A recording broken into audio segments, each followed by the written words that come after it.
बिस्मिल्लाहिर्रहमानिर्रहीम। अस्सलाम वालेकुम students, class 9 biology chapter number 4। आज हम नेक्स्ट सेल ऑर्गेनेलीज स्टार्ट करेंगे। सेल ऑर्गेनेलीज क्या होते हैं? ऑर्गेनेलीज बेसिकली सेल के पार्ट्स होते हैं, सेल के हिस्से होते हैं जो कि सेल के अंदर कोई स्पेसिफिक फंक्शन परफॉर्म करते हैं। अब इन ऑर्गेनेलीज को हम वन बाय वन पढ़ेंगे विद डिटेल इनके स्ट्रक्चर के साथ और इनका क्या फंक्शन है बॉडी के अंदर, सेल के अंदर, इनको हम पढ़ेंगे। आज का हमारा जो ऑर्गेनेली है वो है न्यूक्लियस। ठीक है, न्यूक्लियस का नाम जैसे आपने पहले भी सुना होगा कि न्यूक्लियस एक ऐसा ऑर्गेनेली है जो कि सेल के अंदर मौजूद होता है। ठीक है, अब ये प्रोकैरियोट्स और यूकैरियोटिक सेल में न्यूक्लियस में क्या डिफरेंस होता है? यूकैरियोटिक सेल में न्यूक्लियस मौजूद होता है जबकि प्रोकैरियोटिक सेल में न्यूक्लियस मौजूद नहीं होता। ठीक है, अब एनिमल सेल और प्लांट सेल में न्यूक्लियस की लोकेशन कहाँ पे होती है, किस जगह पे मौजूद होता है? एनिमल सेल में न्यूक्लियस सेंटर में मौजूद होता है। ठीक है, सेल के बिल्कुल सेंटर में। ठीक है, जैसे ये सेल है तो दरमियान में सेंटर में न्यूक्लियस मौजूद होगा। तो प्लांट सेल की जब हम बात करते हैं तो इसमें न्यूक्लियस एक साइड पे पुश किया होता है, किसने? वैक्यूल। ठीक है, प्लांट में जैसा कि टर्गर डेवलप करना होता है उनकी शेप को मेंटेन करने के लिए, टर्गर एक प्रेशर होता है जो कि प्लांट की शेप को मेंटेन रखता है। तो वो टर्गर वैक्यूल में वाटर होने की वजह से डेवलप होता है। तो अब ये जो वैक्यूल है ये बहुत बड़ा मौजूद होता है प्लांट सेल में, तो ज़्यादा बड़ा वैक्यूल होने की वजह से उसका जो न्यूक्लियस है उसको एक साइड पे पुश कर दिया जाता है, धकेल दिया जाता है। ठीक है, अब हम जब इसका स्ट्रक्चर देखते हैं न्यूक्लियस का, तो न्यूक्लियस के स्ट्रक्चर में सबसे बाहर एक डबल मेम्ब्रेन मौजूद होती है। उस डबल मेम्ब्रेन को बोला जाता है न्यूक्लियर मेम्ब्रेन या फिर उसको न्यूक्लियर इनवेल्प भी बोला जाता है। ठीक है, डबल मेम्ब्रेन होती है ये। अब ये मेम्ब्रेन सेमी परमिएबल होती है। सेमी परमिएबल का मतलब है कि हाफ परमिएबल। इसमें छोटे छोटे पोर्स होते हैं। ठीक है, सुराख होते हैं, उनको न्यूक्लियर पोर्स बोला जाता है, जैसे कि वो डायग्राम आपको नजर आ रही है। तो न्यूक्लियस के बाहर और न्यूक्लियर इनवेल्प है और न्यूक्लियस के ऊपर देखें छोटे छोटे ब्लू कलर में पोर्स हैं। इन पोर्स को न्यूक्लियर पोर्स बोला जाता है। ठीक है, न्यूक्लियस के अंदर जेली लाइक मटेरियल मौजूद होता है जिसको न्यूक्लियोप्लाज्म बोलते हैं।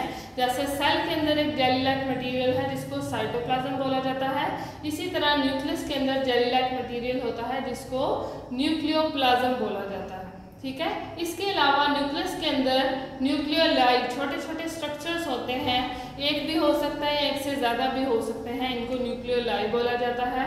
ठीक है, यहाँ पे राइबोसोम्स असेंबल्ड होते हैं, राइबोसोम्स आपस में कंबाइन करते हैं, जुड़ते हैं। ठीक है, जिससे आगे नेक्स्ट प्रोटीन फॉर्मेशन होनी होती है। ये हमारे पास है कि न्यूक्लियस के स्ट्रक्चर में क्या क्या चीज़ें मौजूद हैं।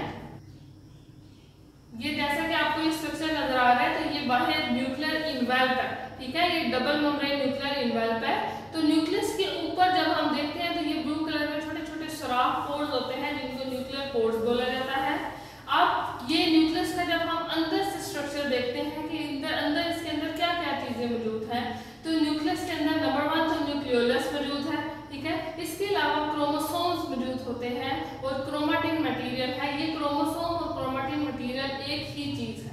ठीक है, क्रोमोसोम्स जो है ये तब विजिबल होंगे, तब हमें नजर आएंगे जब सेल डिवाइड करता है। ठीक है, जैसे माइटोसिस और मियोसिस में एक सेल डिवाइड होने के बाद 2 सेल में चेंज हो जाता है, जबकि मियोसिस में एक सेल जो है वो 4 डाटा सेल में चेंज हो जाता है। तो क्रोमोसोम्स उस वक्त विजिबल होते हैं, उस वक्त नजर आ रहे होते हैं बिल्कुल अपनी प्रॉपर शेप में जब सेल ने डिवाइड करना होता है। लेकिन जब सेल डिवाइड नहीं कर रहा, ठीक है, उस वक्त क्रोमोसोम्स जो है बिल्कुल एक गुच्छे की तरह के, जैसे एक धागे का गुच्छा होता है उस तरह मौजूद होते हैं और उसको बोला जाता है क्रोमेटिन।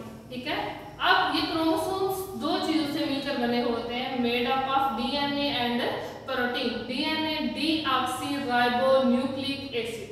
ठीक है, तो ये डीएनए और प्रोटीन से मिलकर बने होते हैं ये क्रोमोसोम्स। ठीक है, डीएनए क्या है? डीएनए बेसिकली हमारा हेरिडेटरी मटेरियल है, हमारा विरासती मटेरियल है। ठीक है, हेरिडेटरी मटेरियल है जो कि हमारी विरासत को, हमारी जेनेटिक्स को कंट्रोल करता है। ठीक है, आप देखेंगे जितनी भी हमारी बॉडी के अंदर एक्टिविटीज परफॉर्म की जा रही है सारी की सारी उन एक्टिविटीज को कंट्रोल करता है। साथ साथ हमारी बॉडी में वेक्टर ट्रांसमिशन एक नस्ल से दूसरी नस्ल में, 1 जनरेशन से दूसरी जनरेशन में करैक्टर्स जो ट्रांसफर होते हैं, जैसे कि आपके कुछ करैक्टर, आपकी कुछ खसूसियात आपके पेरेंट्स के साथ, आपके अबाओ अजदाद के साथ मैच करती हैं। तो वो कैसे मैच करती हैं? क्योंकि आपका डीएनए, आपकी जेनेटिक्स आपके पेरेंट्स से आपको मिली है, इस वजह से इसका मतलब ये डीएनए हेरिडिटी मटेरियल है। क्यों हेरिडिटी मटेरियल इसको बोला जाता है? क्योंकि ये करैक्टर ट्रांसफर कर रहे हैं और एक्टिविटीज को कंट्रोल करता है। जब हम प्रोकैरियोट्स की बात करते हैं तो प्रोकैरियोट्स में कोई न्यूक्लियस मौजूद नहीं होता, ठीक है। न्यूक्लियस मौजूद होने का ना होने का मतलब ये है कि ये प्रॉपर जैसे ये न्यूक्लियस था, जैसे जिसमें क्रोमोसोम्स हैं, न्यूक्लियोलस है, न्यूक्लियर पोर्स है, ये स्ट्रक्चर मौजूद नहीं होता। लेकिन जेनेटिक मटेरियल जो कि डीएनए है वो मौजूद होता है, ठीक है। इनका जो जेनेटिक मटेरियल है, जो क्रोमोसोम्स होते हैं, वो सिर्फ डीएनए से मौजूद बने होते हैं, जबकि यूकैरियोट्स में मैंने आपको बताया डीएनए और प्रोटीन दोनों से बने होते हैं। प्रोकैरियोट्स में सिर्फ डीएनए होता है, ठीक है। तो ये डीएनए जो है कहाँ पे मौजूद होता है? प्रोकैरियोटिक सेल में। प्रोकैरियोटिक सेल के साइटोप्लाज्म में बिखरा हुआ होता है, या उसके अंदर रंसा हुआ सबमर्ज होता है, ठीक है। ये था हमारा आज का लेक्चर जिसमें हमने न्यूक्लियस के बारे में पढ़ा। Thank you.